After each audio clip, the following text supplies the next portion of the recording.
você que nós podemos levar Jesus.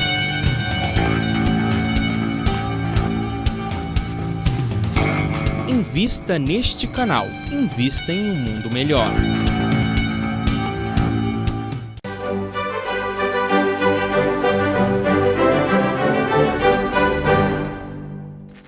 Estamos de volta com o Filosofando, falando hoje sobre a lei de adoração. Professora Sônia, a prece é uma forma de adoração? Por quê? Depende como que você entende isso, né, Márcia? Porque a prece, ela pode ser proferida apenas com os lábios e não com o coração e não trazer consigo nenhum tipo de sentimentos, né? Apenas por uma questão de formalismo. Então, conforme eu descrevi no bloco anterior, os espíritos dizem que as nossas preces chegam até Deus desde que proferidas com fé, fervor e sinceridade, né? Então, se nós estamos apenas recitando palavras, essas palavras não querem dizer absolutamente nada, são palavras jogadas ao vento. Agora, quando nós nos conscientizamos, por exemplo, daquilo que estamos dizendo, né, e sentimos o que estamos dizendo, certamente que nós alcançamos a espiritualidade superior. Né? No capítulo 27 do Evangelho segundo o Espiritismo, nós temos uma passagem belíssima, que é o Pedi e obtereis. Então, ali estão as orientações comentadas e dadas pelos espíritos superiores a Kardec, com os comentários dele próprio, de como que nós podemos fazer a nossa prece. Algumas pessoas em centros espíritas deixaram de lado o Pai Nosso, né? Dizendo que com isso o Pai Nosso faz parte de outras igrejas e que em função disso ela não precisaria ou não deveria de ser feita mais. Ao contrário, o Evangelho segundo o Espiritismo traz o Pai Nosso, que foi uma prece ensinada por Jesus, e trazendo o significado de cada frase que ali está. Então, se nós fizermos o Pai Nosso com esse sentido interior, de entendimento, de coração, tentando entrar na mente divina, de uma forma figurada talvez, mas com um sentimento devocional sincero, não é? Com fervor, conforme os Espíritos dizem, e com fé, sinceramente, nós vamos encontrar alívio nas nossas preces. Nós não encontramos alívio nas preces porque nós falamos e pedimos. Nós não precisamos pedir tanto. Nós apenas precisamos nos ligar a Deus, nosso Pai, a Jesus, aos Espíritos queridos que nos assistem, e nós encontraremos alívio às nossas agruras, às nossas dores, às nossas aflições, não é mesmo, Márcia? Sim. Inclusive, falando Pai Nosso, cria-se uma harmonização muito grande entre as pessoas, porque se todas estiverem falando e pensando a mesma coisa, aí nós vamos ter a força do pensamento conjunto, que era uma coisa que Kardec frisava muito. Sim. E por isso que ele inseriu preces e vibrações nas reuniões públicas, né, nos centros espíritas, para que houvesse a comunhão de pensamento. Isso, né? Isso. Então, nós estamos vivendo um momento tão complexo, Márcia, que às vezes as pessoas confundem um pouco o centro espírita como se fosse uma extensão de um templo católico, por exemplo. Então se colocam músicas, hinos, etc. O espiritismo não tem nada disso, nada de hinos, nada de músicas, a não ser uma música ambiente que evoca uma tranquilidade, é outra coisa, né?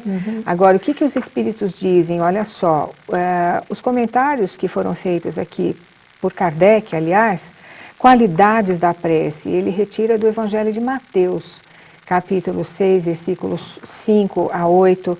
Quando orardes, não vos assemelheis aos hipócritas que afetadamente oram de pé nas sinagogas, nos cantos das ruas, para serem vistos pelos homens. Atualizando isso, nós poderíamos dizer aqueles que estão em pé nas igrejas, nos templos, etc., que evocam isto ou aquilo, mas que não sentem nada, né?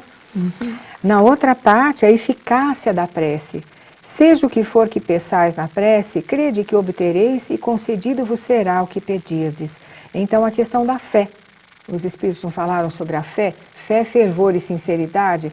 Então, a eficácia da prece está intrinsecamente ligada à capacidade que nós temos de ter essa fé consistente, essa fé raciocinada, essa fé que se embasa no conhecimento, porque senão ela não é uma fé firme, né?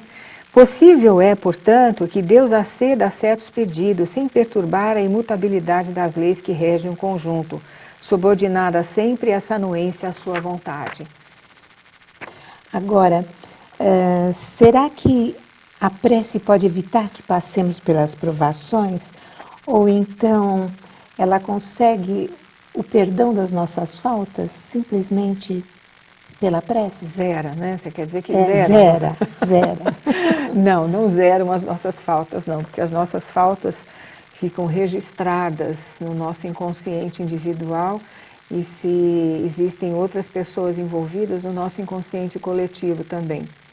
Então, nós não podemos simplesmente passar uma borracha nas faltas cometidas. O que podemos é orar a Deus para que Deus nos perdoe em primeiro lugar, né, pela nossa falta de entendimento, de maturidade psicológica, emocional. Mas, sem dúvida nenhuma, o céu e o inferno nos oferece um exemplo bastante interessante quando ele fala do Código Penal da Vida Futura. Quando você comete uma falta, quando nós cometemos uma falta, essa falta fica registrada, você se arrepende, mas seguidamente ao arrependimento deve vir uma ação imediatamente superior e que vá te trazer um consolo e principalmente o consolo às pessoas que você prejudicou.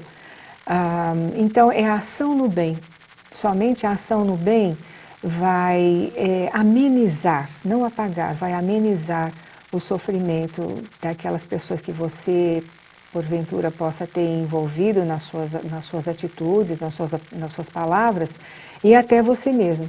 Né? Tem que haver uma mudança de comportamento. Uma mudança, né, de comportamento, mas também na forma de pensar, né, Márcia? Sim. Porque muitas vezes as pessoas mudam o comportamento, mas não mudam a maneira de pensar. Sai daquele ambiente e continua agindo da mesma forma num outro ambiente, com outras pessoas. Então isso não é mudar, isso não é ter fé em si mesmo e nas outras pessoas, né, que nos cercam, em Deus e nos benfeitores espirituais. Ou seja, a fé pode nos facultar esse amparo espiritual que nos dará forças, né, para nós mudarmos, né, a nossa maneira de pensar e de agir. Mas, no fundo, sempre somos nós, né? O esforço é nosso, né? Sim, Sônia? sem dúvida nenhuma, o esforço é sempre nosso, sempre nosso. É por isso que eu disse num programa anterior que o Espiritismo, a filosofia espírita nos confere empoderamento. Então, o que é isso? Nós temos poder sobre a nossa vida. Agora, esse poder implica em responsabilidade, não é? E se nós sabemos, fica registrado o fato no éter, no mundo espiritual, na consciência humana, de que você sabia o que estava fazendo de errado, né? Ou que o que você estava fazendo era errado, né? Então, esse tipo de registro que não se apaga, mas pode ser transformado numa outra ação imediatamente superior àquela, que é você se reconduzir na vida, né? Porque nós somos todos seres de um plano de provas e expiações. Nós erramos cotidianamente e acertamos também. Todos aprendizes. Todos. Então, é nesse momento que a gente pode e deve se conscientizar de que o erro cometido pode ser refeito, pode ser reformulado, melhor dizendo, para que a gente possa ter uma vida melhor. Né? Então, qual que seria para Deus a melhor forma de nós o honrarmos, né? De nós louvarmos? Sem dúvida nenhuma, através das ações, o pensamento e as ações, não é? Então, existe uma frase bastante interessante no Evangelho que diz assim: se sois espíritas, sede-o de fato.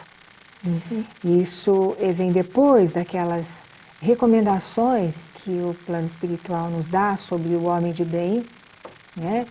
Sobre os obreiros do Senhor, a missão dos espíritas. Então, todas aquelas recomendações que estão aí, seria o ideal de conduta de um ser humano, né? Para que um ser humano alcance a sua perfeição relativa, está ali, né? Está ali o registro. É justamente ali que a gente tem que ler, refletir, conscientizar, fazer o evangelho no lar, conscientizar-se, meditar e agir. Certo. Porque Deus não está interessado no número de preces, nem precisa das nossas preces. Nós é que precisamos, né, professora? Sem dúvida.